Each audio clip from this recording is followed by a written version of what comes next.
Ghost Shares debuted in Tactical Evolution on August 15th, 2007, but through the past 15 years, they've taken many changes. Today, we're gonna get into what's in my Ghost Share collection and why I chose to collect the ones that I did. Let's get into it.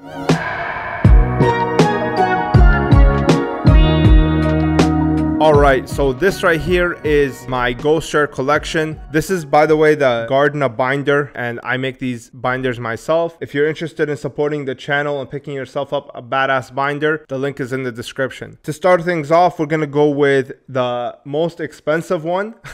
But at the same time, it's the most ironic one because this is actually the only one that's unlimited by nature. Everything else is first edition, but this misprint right here only comes in unlimited, and it's the most expensive one because it's the rarest one. I actually did a video specifically on the Rainbow Dragon, and I described why it's so difficult to acquire and what makes it so special. This one right here, I would say in light play condition, it goes for around $2,000, and then near mint can fetch all the way up to $4,000 or $5,000, believe it or not. I know light play copy sold for $2,300 about 2 weeks ago. So that's the Rainbow Dragon misprint. Then we have the Rainbow Dragon first edition. This is the non-misprint, comes right out of the booster boxes and the blister packs. This is officially the first Ghost Share that ever came out. I mean, it's pretty badass. It doesn't really resonate with me too much, but I understand why people like it. What's actually funny is that this foiling pattern is so bad compared to like the 5Ds generation, and I think anybody that owns this and owns the other ones can attest to what I'm saying. You just barely see the foiling at all. It's literally just a white card for the most part. So I don't know how I feel about it. I think it's okay, but I can definitely see why it's being held back at like the $500 range when compared to the other Ghost Shares that, you know, hit $1,000 plus. Next up is the Rainbow Dragon misprint name. So this is Elemental Hero Chaos Neos, the card with the misprinted Rainbow Dragon name. Take a look at this top row right here. Every single one of them is Rainbow Dragon, but they're all different. So this one comes out of the booster boxes. I did a video specifically on this in my Gladiators Assault coverage. This misprint, in my opinion, is not as cool as this one because it's not as difficult to acquire, and also it's just the name, while this one, the whole image is misprinted. It has a more wow aspect to it when the whole image is wrong. In my opinion, I think that this one is quite an undervalued card because Gladiators Assault booster boxes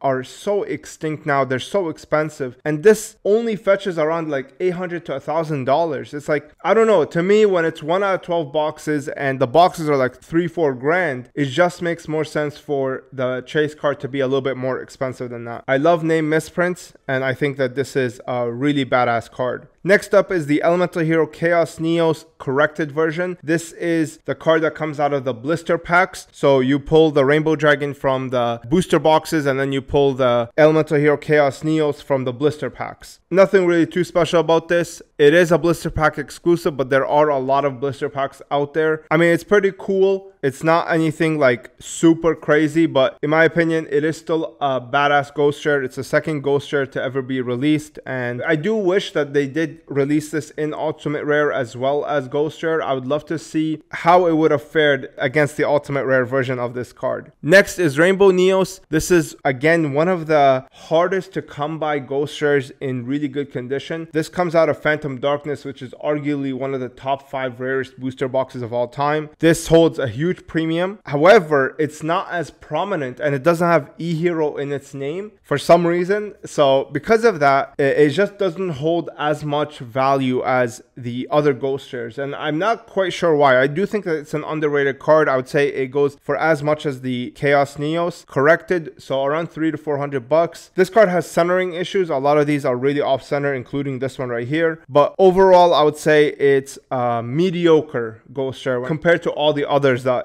exist in this set. Next we have Honest. This one is actually, it should be a very difficult card to acquire, but there are so many out there. So I don't know if they overprinted back in the day, because the reason I'm saying it should be hard to acquire is because Light of Destruction is arguably one of the most expensive GX boxes out there, and it really doesn't get open all that much. The fact that this Ghost Share is only like a couple $100 is kind of mind-boggling. In PSA 10, it definitely gets a huge uptick in price, but even then the raw copy is just not very expensive, and I do think it's underrated. I think all of these Ghost Shares are underrated, to be honest with you, but that's another story for another of the day. So that's the GX ghost shares. This is every single one of them. They kickstarted the whole ghost share chase, but in my opinion, I don't think ghost shares really became prevalent until the white cards started coming out. So we're starting off with Stardust Dragon. This is the only one that is not first edition. The reason is because I have not been able to find one that is not already graded in decent condition. I'm still gonna hold out. I might have to end up cracking a 9. For now, I'm gonna hold out and see just where prices are in the future before I plug this one in. What's funny though is that this one is actually packed fresh. So what I might try to do is grade this one in PSA 10 and then try to trade that towards like a PSA 9 and maybe add a little bit of money on top, because this is actually like super clean. Like this was pulled right out of the pack. So it's definitely a satisfactory plug-in at the moment until I'm able to find a first edition. This card right here is arguably the most iconic ghost share. It's by far the most expensive one aside from like the misprint. There's really nothing that comes close to Stardust Dragon. This is an awesome card. I think PSA 10 is like 20 grand. Like it's just bananas. The price is absolutely bonkers on this one. This card is also a tin exclusive, so you cannot pull a first edition copy of this card. There's no booster boxes that exist of Duelist Genesis. The trace is just ridiculous, you know what I mean? And the tin, bro, the Stardust Dragon tin goes for like $750. That is insane. I just can't believe how expensive they have gotten. I remember back in the day they were like $100, $150, and that was kind of absurd. So the fact that they're hitting $750 now is like mind-boggling. Next, we're gonna move on to the Black Rose, which is the complimentary dragon. This one was not as useful as Stardust Dragon. I mean, Stardust Dragon back in the day when you were starting to play and this came on the field, like it's why Solemn Judgment became so important, because you cannot allow this card on the field. If you do, like, you are not going to be able to get it off. Stardust has a very special piece of Yu-Gi-Oh history embedded in its nature. Black Rose Dragon just followed up on that. Black Rose Dragon is also a tin exclusive. This means that there is no first edition booster boxes that contain Black Rose Dragon first edition, and because of that, this card is stupid expensive. However, it does have something going for it that is a little bit better than the Stardust Dragon, and that is actual rarity. I'm not going to cover it in this video right now, but if you want to see what I'm talking about, check out this video right here. Basically goes into great detail onto why Black Rose Dragon is the rarest ghost share of all time. Next up, we have Red Dragon Archfiend. Now this one, in my opinion, is kind of a bummer. I do wish that Red Dragon Archfiend, not Assault Mode, got a ghost share in this set. It's so disappointing to know that Red Dragon Archfiend never got a ghost share from the original sets, and I don't count Ghosts from the Past 2. That is not a that's not a real ghost share. Okay, I'm talking about the original 1 in 288 packs. At least we got the Assault Mode version of this. This card, in my opinion, is criminally underrated. It's like $200, but the box is like $1,000. It makes no sense why it's so cheap. I think that this is a great card to pick up if you're trying to hold for the long term. Next up, we have Power Tool Dragon, another card that is plagued with centering issues. This card is from Raging Battle, and this was a time where they took a break from the whole tin exclusive. So this is a tin exclusive, this is a tin, this is booster box, and then tin. This card is quite available. It's more expensive than Assault Mode, and I mean, it makes sense because this is a Siren Dragon while this one is not.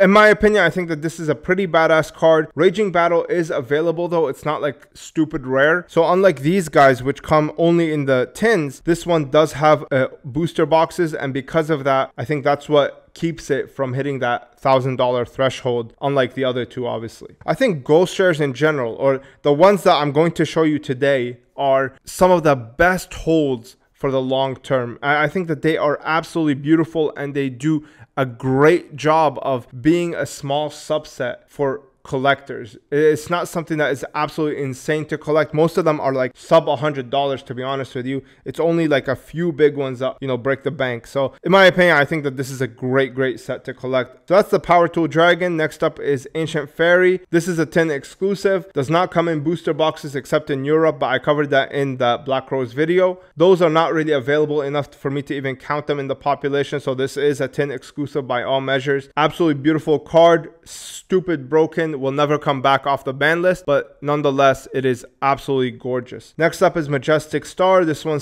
comes out of Stardust Overdrive, which is arguably the most stacked set in 5Ds in terms of just value, like raw value. I think that this is one of the most stacked ones. If you open it, you pull those 2 big secret rares. There's so many things that you can pull from this set that has monetary value in it. SOVR, in my opinion, has arguably the best printing quality when it comes to like high-end holographics. The cards that come out of this set are impeccable. They are absolutely beautiful, no issues whatsoever. Sometimes you might get silvering after playwear, but like out of the pack, there's really nothing that comes close to SOVR printing quality. This one is fairly easy to grade if you pull it out of the pack, unless you have centering issues. However, it does still hold a pretty big premium at least $500 for a light play copy. Next up is a not so loved ghost rare. This is Majestic Red Dragon. This comes from Absolute Power Force. I don't know why this is not loved. I mean, this is another form of Red Dragon Archfiend. I think it's badass. This set has the same printing quality as Stardust Overdrive, but this card, like, it's like sub $200, man. Like, makes no sense to me. I would love to pick up more of them. I mean, I pick them up whenever I can. I think that this is a great card to hold. I think all these ghost rares are great cards to hold, to be honest with you. Blackwing Dragon, another Siren Dragon. This is one of the more available ones. I think it's okay. It's not my favorite. It doesn't really look like a dragon. It looks more like a bird, but it is what it is. It's nothing too special. The boxes are starting to get up in price. They're around $700 for the box, so I would say that this one's like be around the $300-400 mark, in my opinion. It might be less than that. I haven't really been keeping track of Blackwing because I don't really pick them up as often as the other ones do. Next up is one of the more underrated ghost rares, in my opinion. That's Dragon Knight Draco Ikeste. Let me tell you the story. This comes out of Duelist Revolution, which is arguably top 5 rarest booster boxes of all time. For some reason, this card is stupid cheap, like sub $200. This is like a $2,500 box. This is maybe $700 box, and they are the same price. Makes no sense. I understand that this is a totally trash card. It is absolutely useless, and it's not even like a synchro. And one thing to also know about this one is that's when Konami changed up their card layouts. You can see that like there is a little bit of difference. For example, the text box is a lot closer to the border compared to the Blackwing. This is the last set that is considered UDE, if that makes sense. So the Shining Darkness was the last set that actually had really good printing quality. After that, it just went to the garbage. Duelist Revolution, it ruined the secret rares, it ruined the ultimate rares, in my opinion, and the ghost rares really fell off in terms of quality. It has a lot more scratches right out of the pack. It's just terrible, man. Like, I just don't like the way that they started printing these cards. Next up, we have Shooting Star Dragon. This is another form of Stardust Dragon. This comes out of STBL. This only exists in first edition. Unlimited never came out for this set. I don't know how to feel about it. I think it's okay.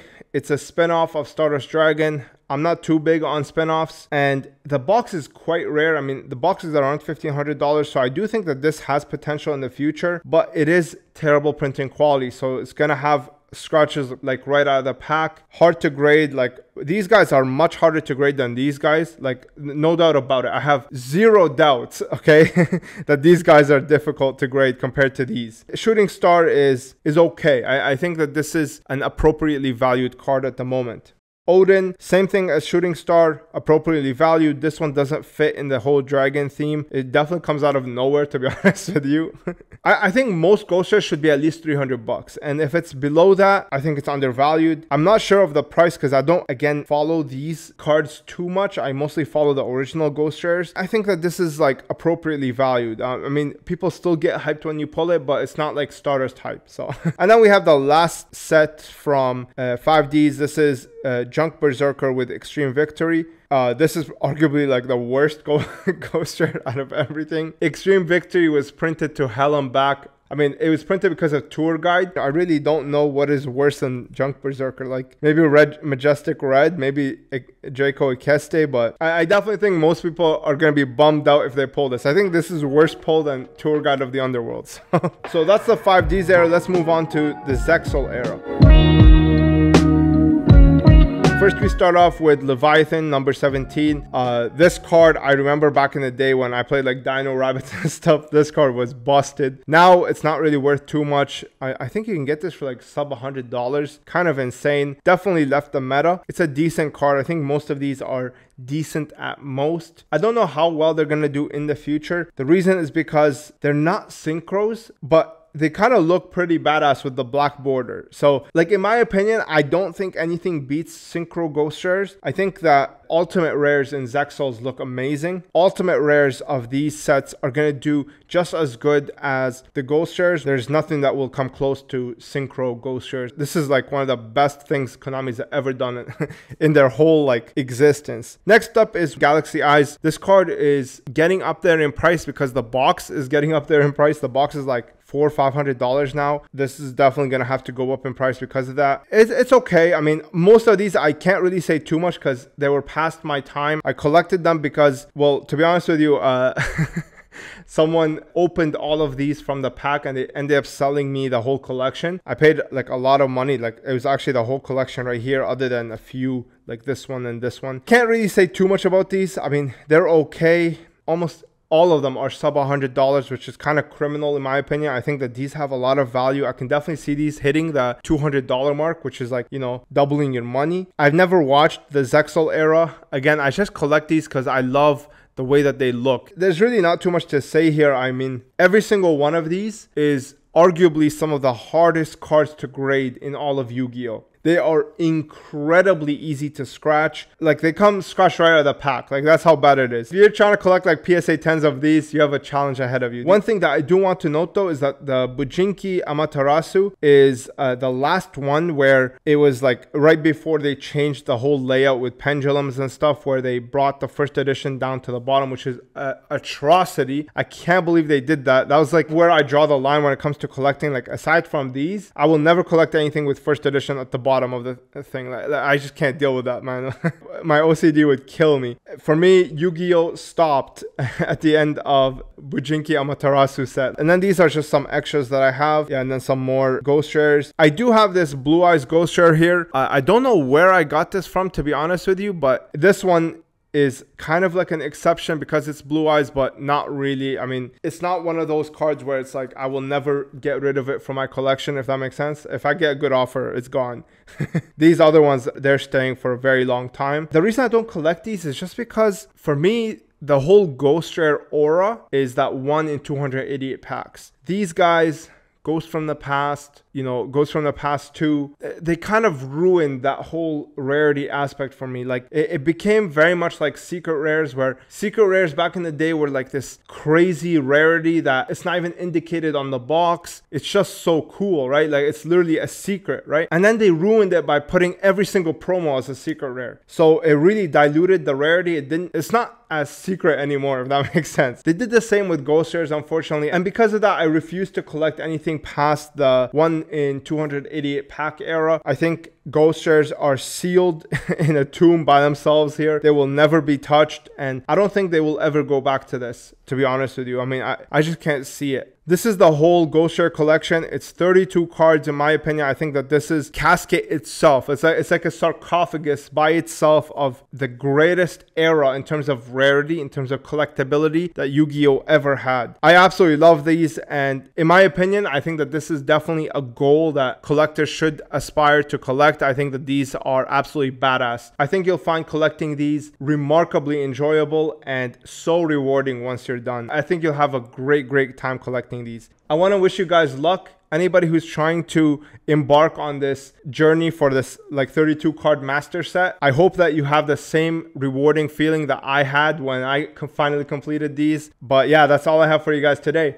If you want to support the channel, check the links in the description. You guys can order things from eBay and it'll give me a small kickback. And also, if you want to support me directly, you can purchase your own binders for your own collection, as well as subscribe on Patreon. I hope you guys enjoyed that. I hope you guys learned something. I'll see you in the next one. Peace.